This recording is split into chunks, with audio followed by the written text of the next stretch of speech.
Uy guys, alam nyo ba? Nagbalik na ang Prudence Screen Reader sa Play Store. At may bago itong update nung November 29. Tara, tignan natin kung anong bago. So, swipe down and right tayo. Prudence. Para pumunta sa Prudence Settings. Actually, wala ka naman masyadong kailangan gawin sa pagsiset-up nitong screen reader na to. Pero ipapakita ko na rin sa inyo yung mga settings at papaliwanag na rin kung para saan yung mga iba dito. Para kayo nang bahala kung paano setup ang gusto nyo. Prudence Screen Reader. Accessibility settings.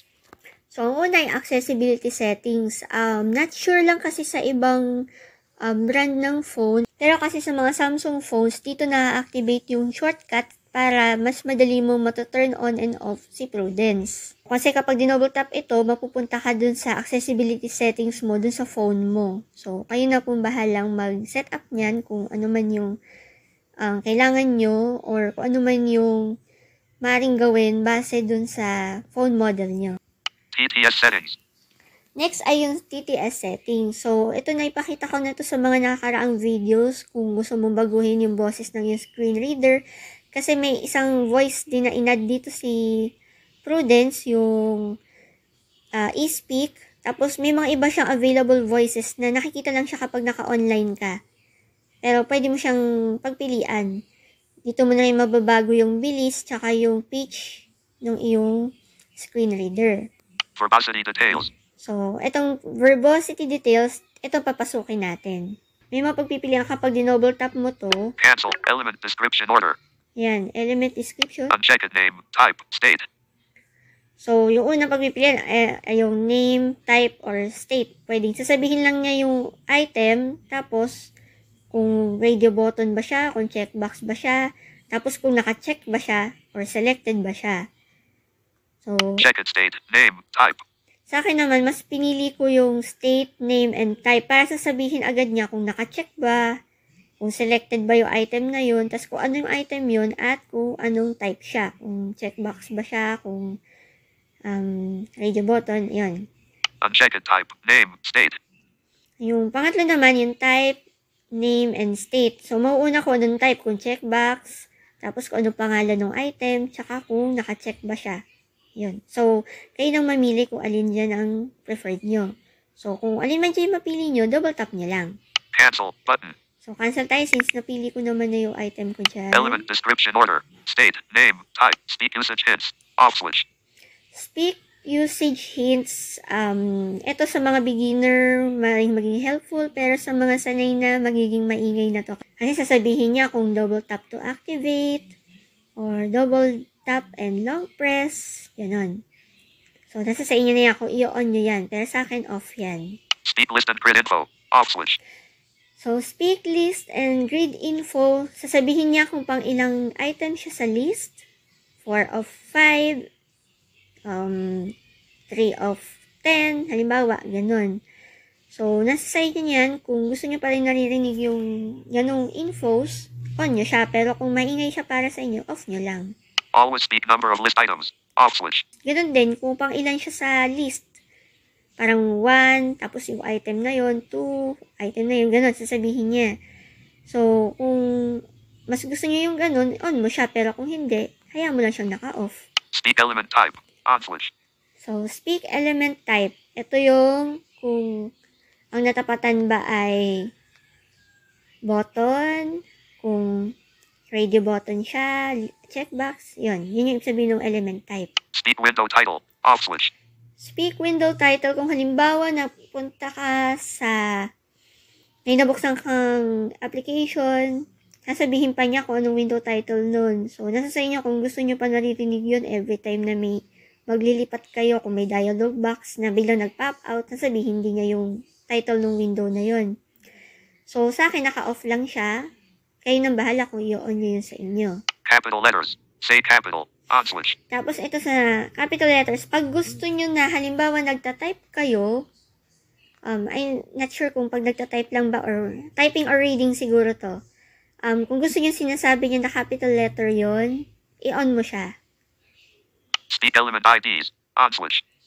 So, element ID yun pala. Siguro pag yung unlabeled buttons ito, sasabihin niya kung button siya. So, basta sa akin naka-on ito. Hindi ko naman yata ginalaw to. Parang dati na to nandito, nakaganyan. Speak images. On switch. Tapos, speak emojis, naka-on din siya para pag may emojis yung mga chat messages natin, nababasa ng screen reader. Speak caller number. On switch. Speak caller number, kung may tumatawag sa'yo, sasabihin, babasahin din ni screen reader kung ano yun. Ano yung nakasulat na number nung tumatawag. So, on lang siya by default. Use ringtone volume to announce the incoming call. Off switch. So, use ringtone to announce incoming call. Use ringtone volume to announce the incoming call. Off switch. Ito sa akin parang magiging redundant na rin kasi sinasabi naman niya yung number kapag may tumatawag. So, naka-off lang siya sa akin. Pero kung gusto nyong mabasa pa rin yung sinasabi niya, pwede nyo i-on to kung gusto nyo ng ganun. Pero kasi sa akin, hindi ko pwedeng gawin dahil yung volume up ko ay ginagamit ko para mag-answer ng call. So, ayoko siyang baguhin, kaya naka-off yan. Screen on voice prompt. On switch. Screen on voice prompt, sabihin niya kung naka-on yung screen mo. Screen off voice prompt. On switch. Screen off voice prompt, kung nag-off yung nag-screen off ka, sabihin din niya. So, naka-on yun pareho. Voice prompt when screen is unlocked, on.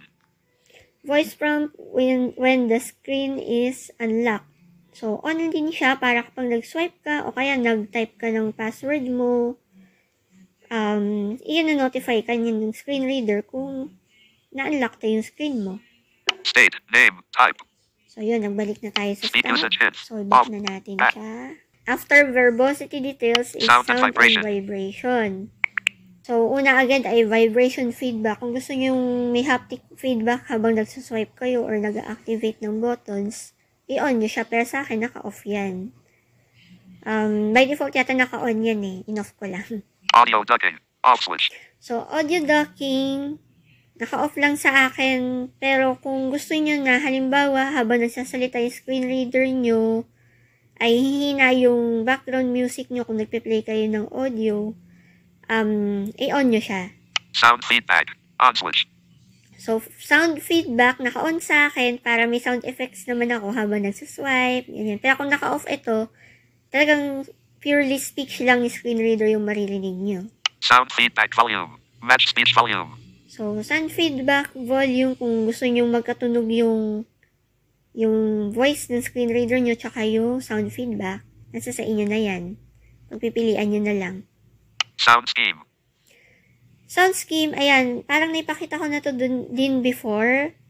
Yung default sound schemes ng aking screen reader.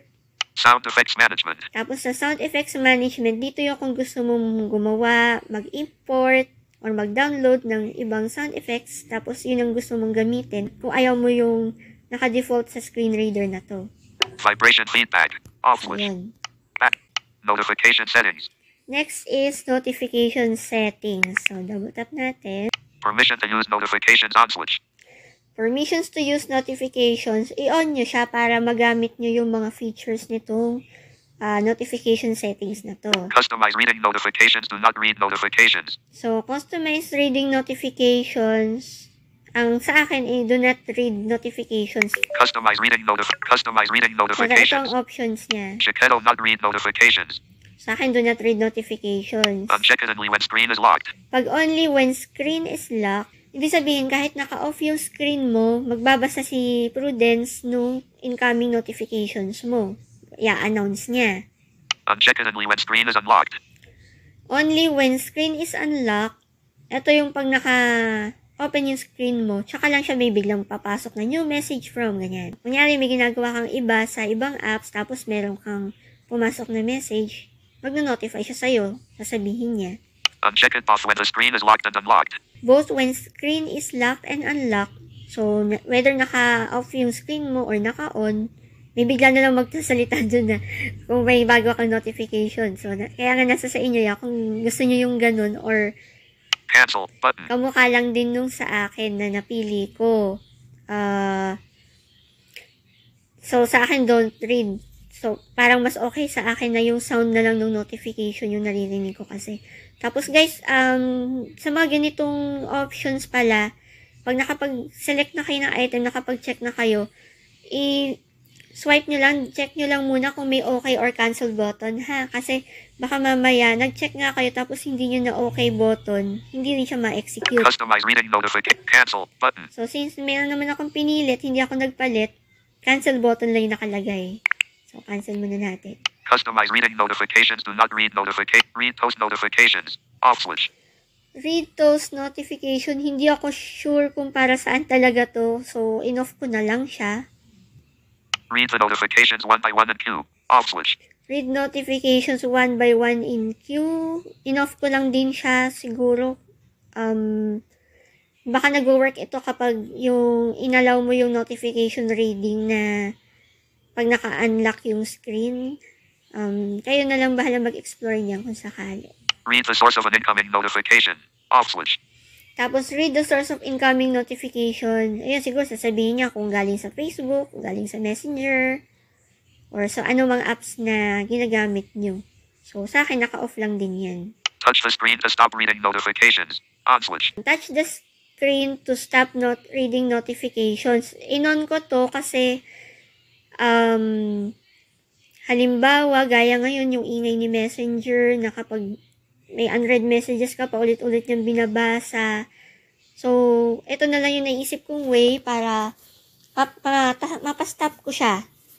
Sa pagbabasa ng notification, tinatouch ko lang yung screen para ma-interrupt ko siya. So, yun, naka-on sa akin yan. Silence notifications during a call. On switch. Tapos, silence notification during a call. Sa akin, naka-on siya kasi ayoko nung may nadidisturb ako ng mga notifications kapag may kausap ako. Kaya, yan, naka-on siya sa akin. Notification blacklist. Notification blacklist, ito parang present din ito kay Jisoo. Kung meron kang gustong klaseng notification na hindi niya sasabihin, pwede mong ilagay dito. Hindi ko pa nga lang kasi masyadong na-explore yung usability nito kung talagang effective siya. Notification whitelist. Ito naman yung notification whitelist. Kabaligtaran naman. Parang kung hindi ka nag-aalaw ng notification, ito, meron siyang ipapalusot na pwede mong, yun lang ang sasabihin niya na notification sa'yo. Yun yung pagkakaintindi ko, pero nasa sa inyo na rin yan kung anong gagawin niyo dyan. Permission to use notifications on switch. So, balik na tayo. Back. To be continued.